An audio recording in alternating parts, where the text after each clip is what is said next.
Greetings and salutations, this is Imperator Vespasian and his trusty sidekick. Hello. I apologise for the lighting in this video. Our battery pack's gone out and we haven't got any spare ones. No, we've got one battery. Because nobody's actually thought to get any batteries, even though I've been saying, we need batteries for ages, and I can't be bothered to get off my own backside and go and get them myself, because I'm very lazy. You don't control your own money. I didn't think about it, to be honest, until we just started filming, and then went, right, problem, no actual power. Anyway, we're back on this. First of all, this is a KV2 battle tank, a siege tank. It was technically called. Why don't you just make it an artillery unit? Because you get shot at. Artillery has to be dragged around the battlefield by horses, and eventually the horses need feeding and stuff. Well, my favourite weapon in strategy games is artillery. Yeah, but the KVs, the main KV tank was didn't have any artillery support, and the idea was they built this, the 152mm armed KV2, which would support the KV1.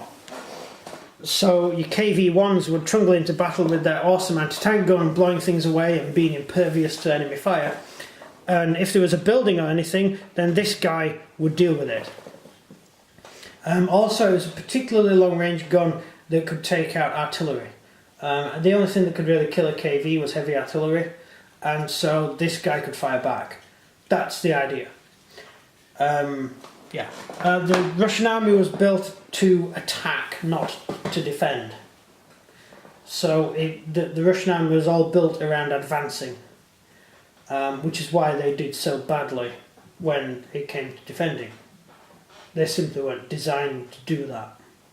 Yep.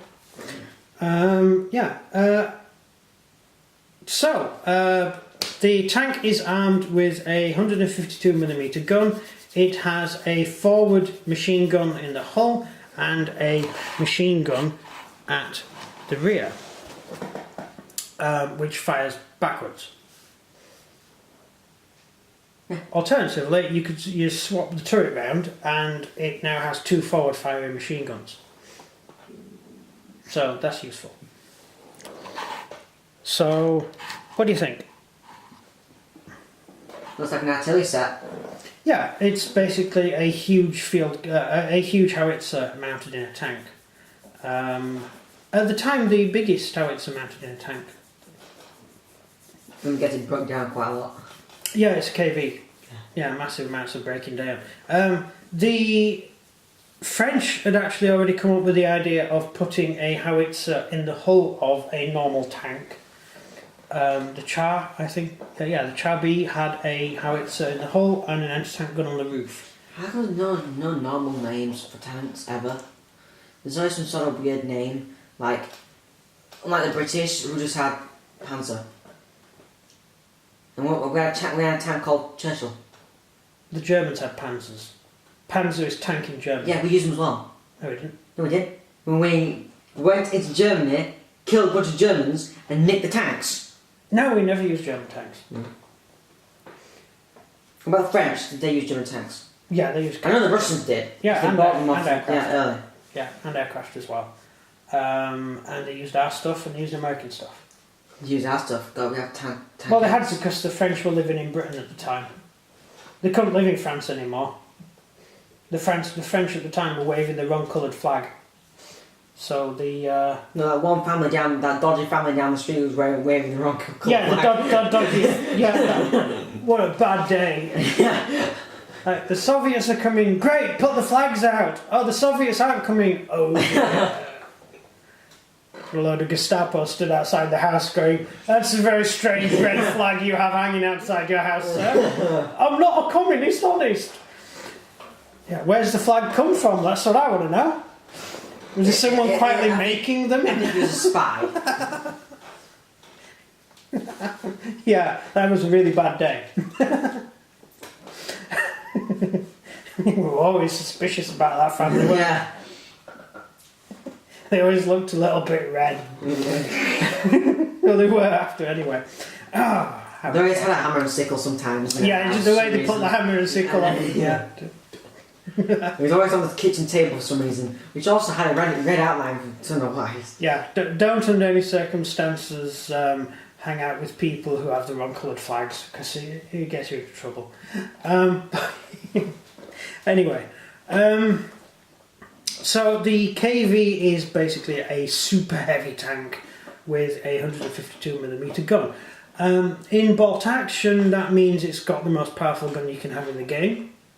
It's also pretty hard to kill because there isn't really anything around at the time, in the game terms, which can really kill it.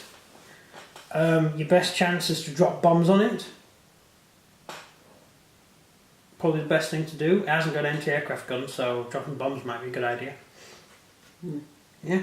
Yeah. Would you recommend that? Well, no, because the KVs will deal with that problem. With aircraft? Yeah. In terms of the KVs don't have... You could take the rear gun out of the turret and put it on the roof, I thought you just said that they're supported by KVs. Yeah, well, they supported KVs, yeah. Right.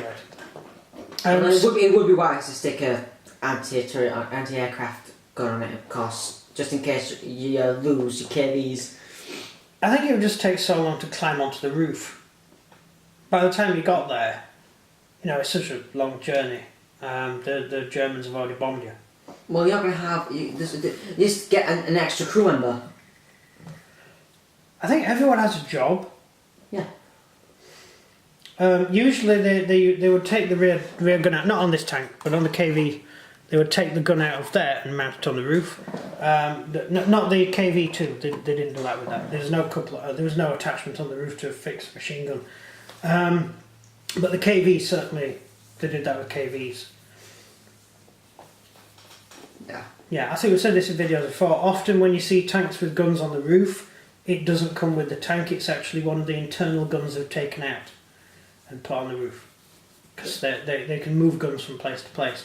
So if you're travelling from one place to another and there's no enemy in the area, you don't need a gun mounted in the hull or on the turret. So you take the gun out and you put it on the roof so you can defend against aircraft that might bomb you.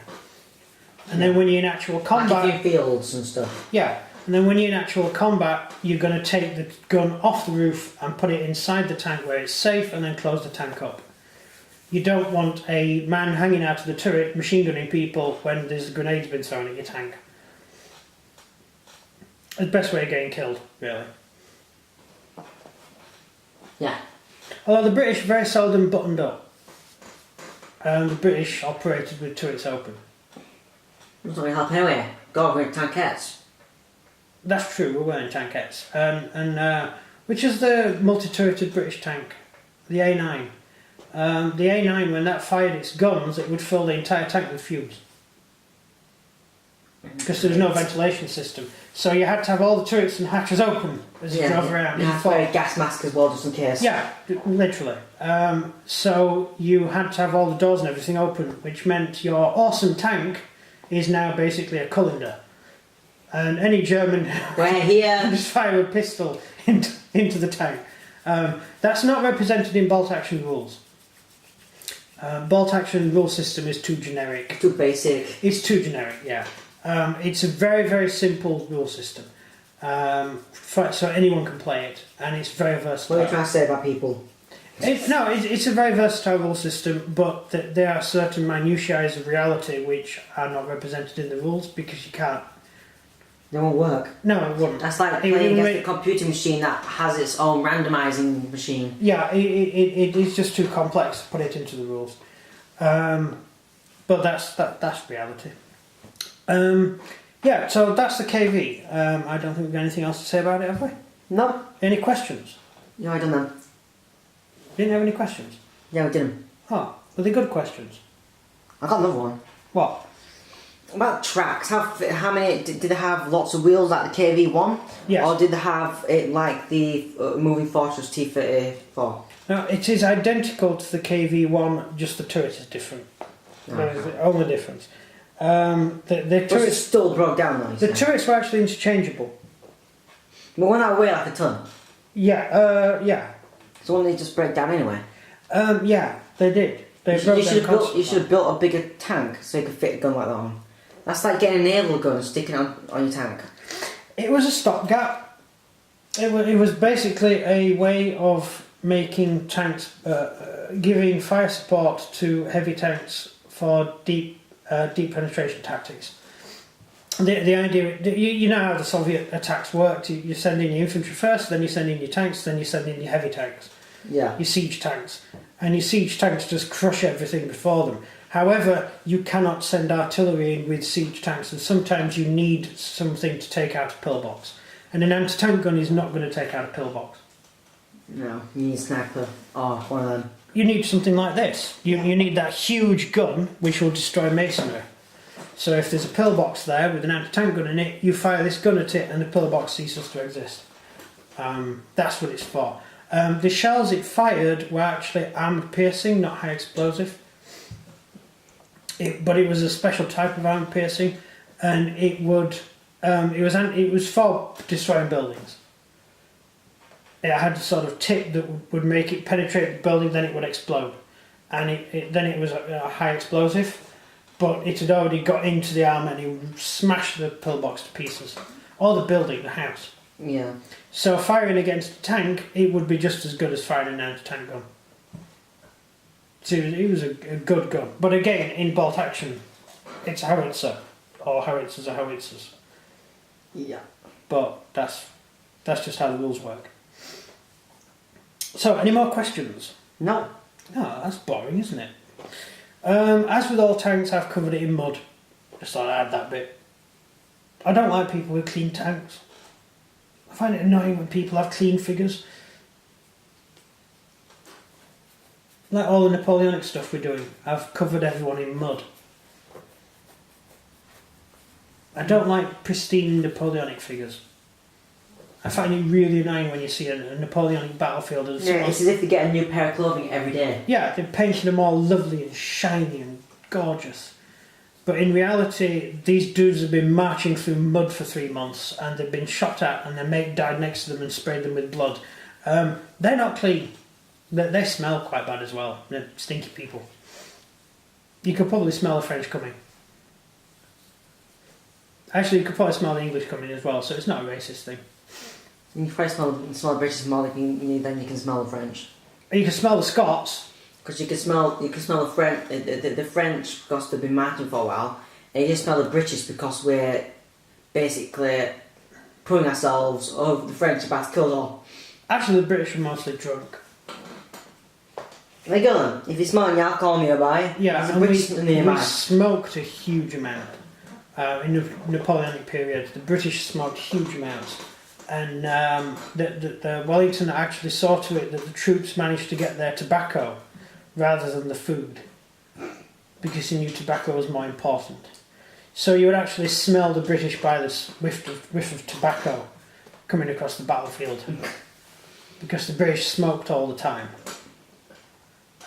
It made it very hard to spot where British were when they were in cover. If they were shooting out of trees and stuff. You couldn't tell because normally you look for puffs of smoke from the musket, but when the British were in a bush, they were just puffs of smoke coming from everywhere because everyone was smoking, all puffing on pipes, and so it was quite hard to spot them. It's quite hard to actually shoot back. Just an interesting thing. Yeah. Right. No more questions? No. Right. That's it then. Thank you very much for watching the video. Outro boy. If you enjoyed the video, please leave a like and subscribe and comment down below what you think of the Russian KV2. That's it from me. And everything from him. Thank you very much for watching and goodbye. See ya.